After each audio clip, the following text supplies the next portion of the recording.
सबसे पहले तो स्काईलाइट स्टडी की तरफ से आप सभी को स्वतंत्रता दिवस यानी इंडिपेंडेंस डे की हार्दिक बधाइयां, शुभकामनाएं।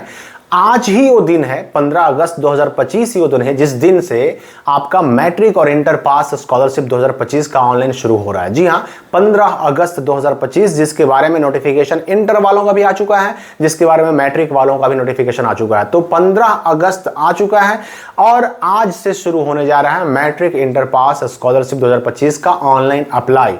लेकिन ये ऑनलाइन अप्लाई का लिंक वगैरह जो है ये कब तक आएगा, लिंक एक्टिव कब होगा, क्योंकि लिंक आ तो चुका है लेकिन एक्टिव नहीं हुआ है, तो ये कब से एक्टिव होगा। अप्लाई करने से पहले हमें किन किन बातों को जान लेना है, कौन सी सावधानियां रखनी है, और अप्लाई करने में अगर कोई दिक्कत आए या फिर वो गलतियां कौन सी है जिनसे पैसे नहीं आते हैं, सारी बातों की हम चर्चा करेंगे।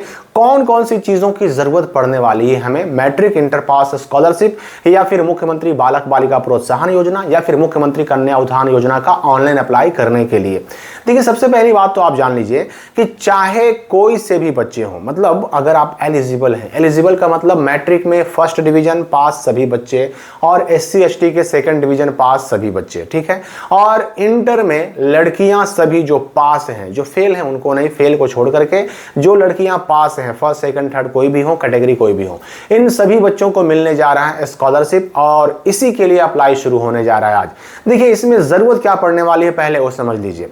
मोबाइल नंबर की जरूरत पड़ेगी। एक फॉर्म में एक ही मोबाइल नंबर का इस्तेमाल होता रहा है, मतलब आज तक अगर देखा जाए तो हर साल जो ऑनलाइन अप्लाई होता है एक मोबाइल नंबर से एक ही फॉर्म अप्लाई होता है, एक ही स्टूडेंट का फॉर्म अप्लाई होता है।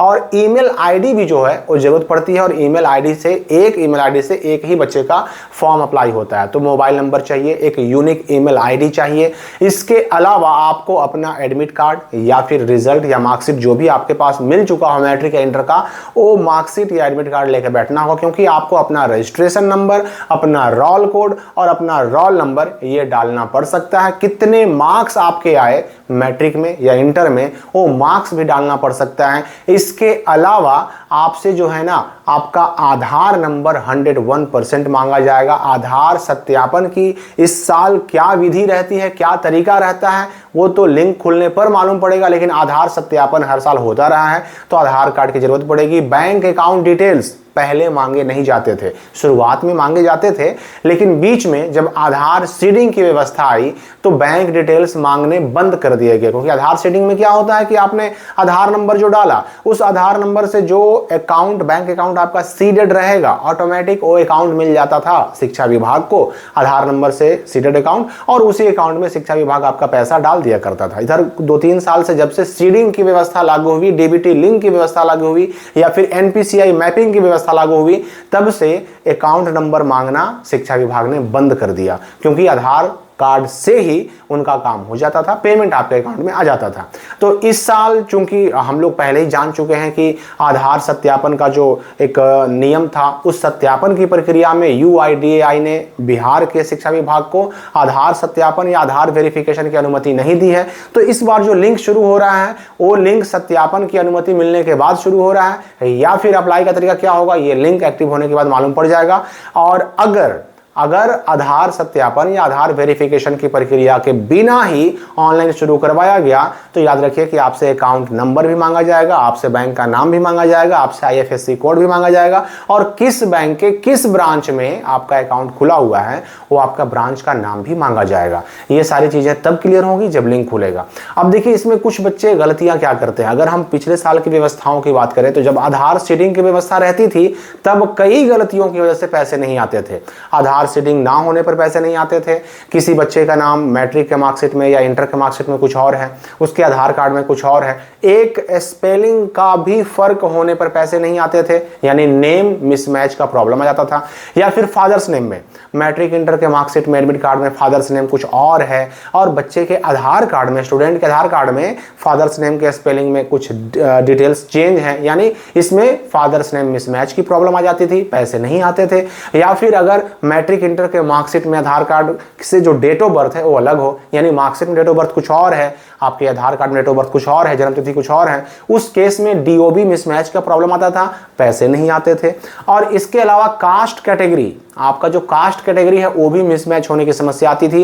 लेकिन ये सब समस्याएं तब आती थी जब आधार से मैपिंग की व्यवस्था थी, आधार वेरिफिकेशन की प्रक्रिया थी। और इस साल अभी चूंकि लिंक खुला नहीं है और प्रक्रिया बदलने की सूचना आ रही है, तो प्रक्रिया क्या रहता है, ऑनलाइन अप्लाई पिछले साल की ही तरह होता है कि एक नई व्यवस्था के तहत होता है, ये अभी देखने वाली बात होगी। अब यहां पर हम बात करते हैं कि लिंक एक्टिव होगा कब। तो देखिए, लिंक कभी भी एक्टिव हो सकता है। 15 अगस्त का डेट दिया गया था, टाइम दिया गया था, तो लिंक कभी भी खुलना शुरू हो सकता है। जैसे ही लिंक खुलेगा उसकी मैं सूचना भी दूंगा आपको और लाइव अप्लाई करके भी बताऊंगा। देखिए, ऐसा नहीं है कि बहुत मुश्किल चीज है, आप खुद भी अपने मोबाइल से भी चाहें तो अपने मैट्रिक इंटर पास स्कॉलरशिप का ऑनलाइन अप्लाई कर सकते हैं। ये 10-12 पास स्कॉलरशिप का अप्लाई करना बहुत मुश्किल काम नहीं है, अपने मोबाइल से आप स्वयं भी कर सकते हैं।